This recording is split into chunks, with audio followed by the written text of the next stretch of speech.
so-called recession seem to be, permanent for a lot of folks. The recession, the Great Recession, knocked out. It really got rid of a lot of folks' wealth, and a lot of folks may not ever recover. Well, I don't know about wealthy people getting there. I know a lot of middle class people got their reserves knocked out. That's what I'm saying. But recession, there's always a recession going on in some form or another.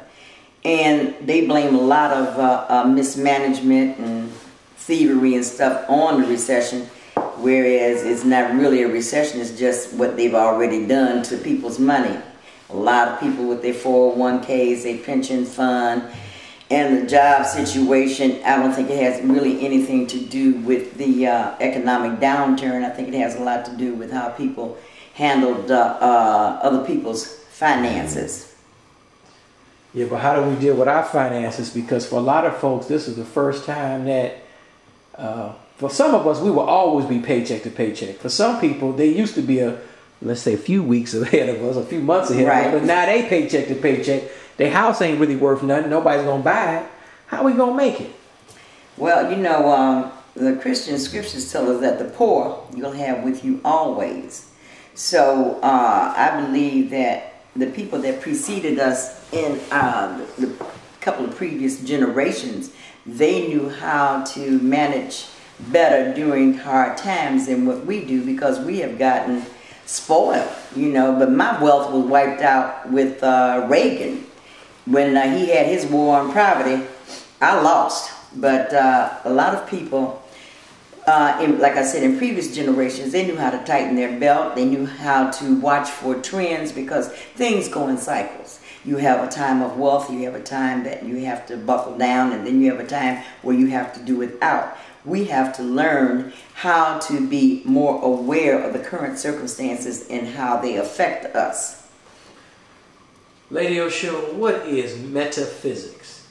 Meta meaning beyond, physics meaning beyond the physical. Metaphysics is the study of the soul, or study of the spirit, spiritual understanding. So how do we use metaphysics to prosper in a economically declining United States of America?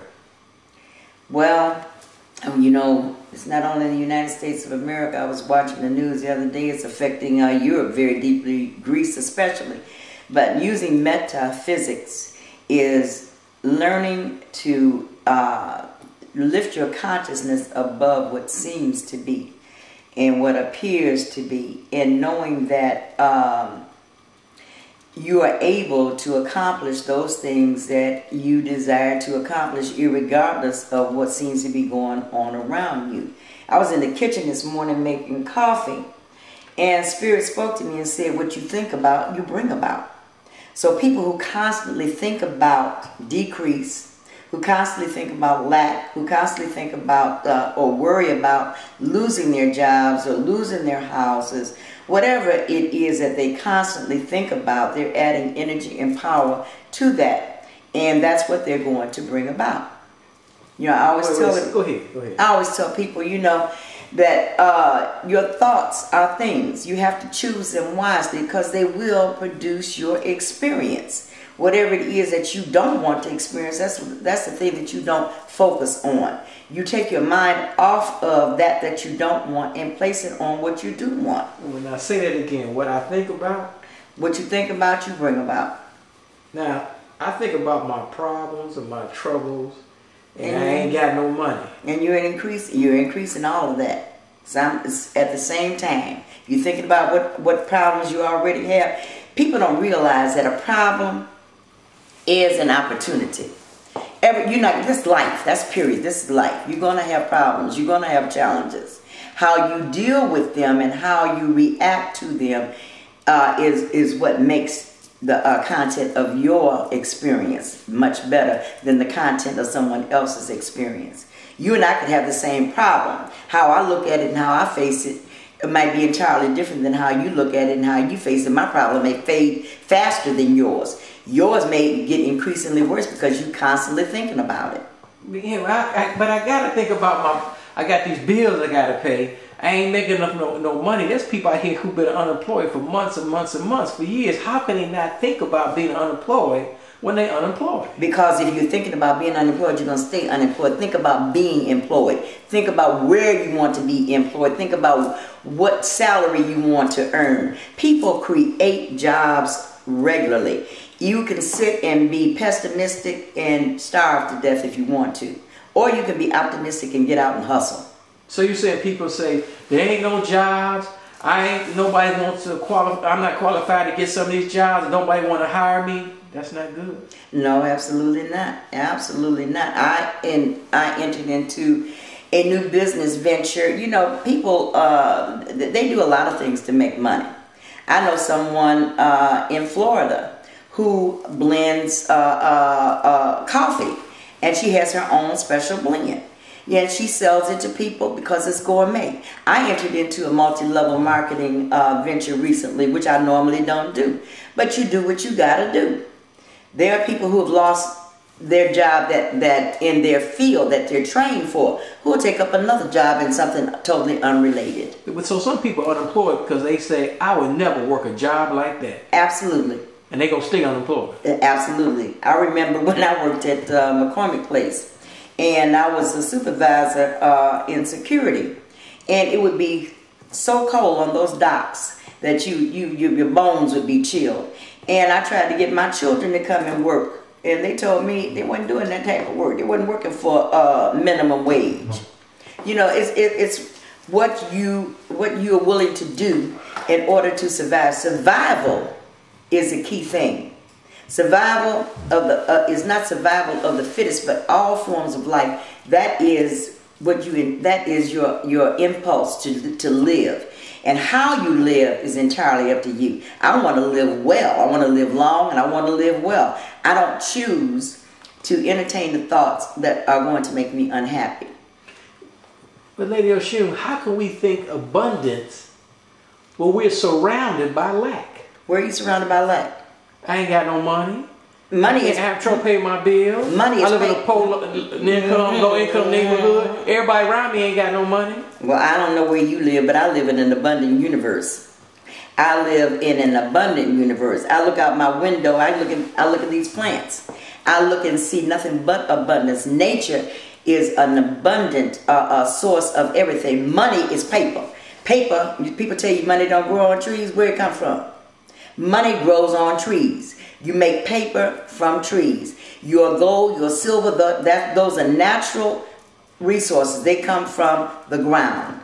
Everything that you want, need, and desire is already here. All you have to do is align your consciousness with it so you can attract it into your experience. If you come and see me, I can teach you how to lift your consciousness up out of lack, limitation, don't have, and wish I could have, should have. That's what you teach at your teaching center? Yes, we do. Yes, we do. I'll go back to the metaphysics in a minute, but let's talk about the teaching center. There are probably people, I've said this before, there's probably people that have seen you on TV, on the YouTube for years, and they scared to come see you. Or they embarrassed. You know, people are embarrassed. They say, I don't want to humble, because to come see you, they feel like they're humbling themselves to you.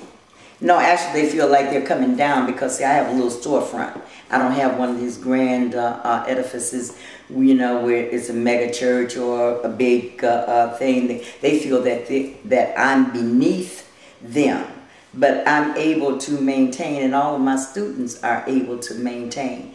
I don't have anyone in my classes who is not willing to work for what they want, who's not willing to change their life, who's not willing to change their thought patterns, who's not willing to do what it takes in order to be successful. So coming to see Lady Oshun at her little teaching center, her little storefront on the south side of Chicago on 79th Street. That's where you are now. Right. For the present moment. Exactly. Because, you know, something could happen. You may get that big edifice. Everybody's talking about expanding. You know, I take it however Spirit brings it. If it happens, it happens. If it happens, it happens. But when they come see you they really should come see you right now at the little storefront on 79th Street, because it will be like Neo, the character Neo, yes, in the Matrix. You are the one. going to see, what was the character he went to see? The Oracle. Oracle, yes. So Neo went to see the Oracle. And it's like coming to see you, it's like seeing the Oracle. Absolutely. And you know what we're doing now, we're preparing. We're almost at the end of this year. This year is shot. By the time this is on, it'll be on in November. November. Yeah. Maybe late November. Okay, yeah. So this will be the end of the year. We're going into supposedly a new paradigm 2012. What? Yeah. It's not going to be the end of the world? No, it's not going to be the end of the world. It's the end of a particular system. That's why all this stuff is happening. Everything has to, in order to be built up, it has to be torn down. What's at the top has to come to the bottom. What's at the bottom is going to come to the top. Economic systems, banking systems, educational system, everything that has been built on a false ideology is got to crumble down. And we're going to have to rebuild it from the bottom up. And we have to rebuild our consciousness as well in order to survive what is happening.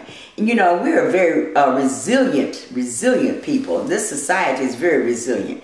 We have had some things to hit us in our lifetime that you thought that you could not face. But a soldier never knows his strength until he has a foe. I've seen people drop off their keys to their house and were glad that they lost that house because now they don't. That worry is lifted up off of their shoulders. They have faced their greatest fear. They feared losing their house. They lost it. Now they can move on. They hit rock bottom, and once you hit rock bottom, there's nowhere to go but up. It is. The life is full of paradoxes and ironies. But let's get to this metaphysics. Now, like I've asked you before, can I use this metaphysics to win the lottery? Can I meditate and get these numbers pop from the ethers to my brain and go down there? Would you let me know? No, but so I can't use metaphysics. Some people, well, I wouldn't use metaphysics, but if you are psychic, which we do teach development classes, if you're psychic and you have a consciousness that you are lucky or that you're fortunate and that the universe is in the giving is nothing but givingness, yeah, you can. You absolutely can. It can't happen. Your mind is the most powerful thing on the planet. Well, let's say the lottery is $10 million. Do you think most of us watching this video, are we ready to receive that $10 million? Absolutely not. We had a prosperity class on the first Sunday of every month. And what the mind can actually see and the spirit can comprehend, you can objectively experience it.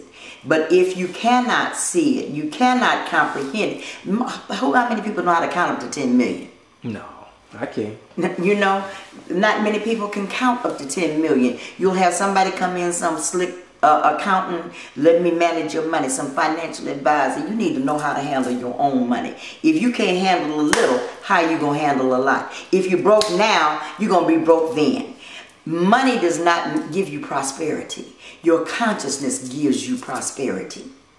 You got to learn how to abound. When you have a lot, you got to know how to manage it economically. And when you have a little, you got to learn how to manage that as well. So folks watching this video, people watching this video, they can come see you at the Teaching Center this Sunday. This Sunday and every Sunday. What time? 12:30. So this Sunday, where you at? Well, 30 something East? We're at 3074 East 79th Street between Coles and South Shore. As far east as you can go without going into You're the last storefront. Yes. Absolutely. Can't miss it with the Can't miss it. With the big onk. Big onk on the front. And they should be. So people say, well, I'm a Jehovah's Witness. I'm sanctified. I'm part of the Nation of Islam. I'm a Catholic. I'm a Protestant. Are they welcome? Absolutely. I have from the Nation of Islam. I have from the Hebrew nation. My students come from all over. This is a teaching center. This is not a church. This is a teaching center. Whatever path of philosophy that you follow, we're not trying to take you off of. We're just trying to lift your consciousness. They don't have to leave their church. No, they do not. The mosque, the temple, their teaching. They don't have to give up their Bible or their Holy Quran. Definitely not. So why should people come see you? I mean, what are they actually going to get?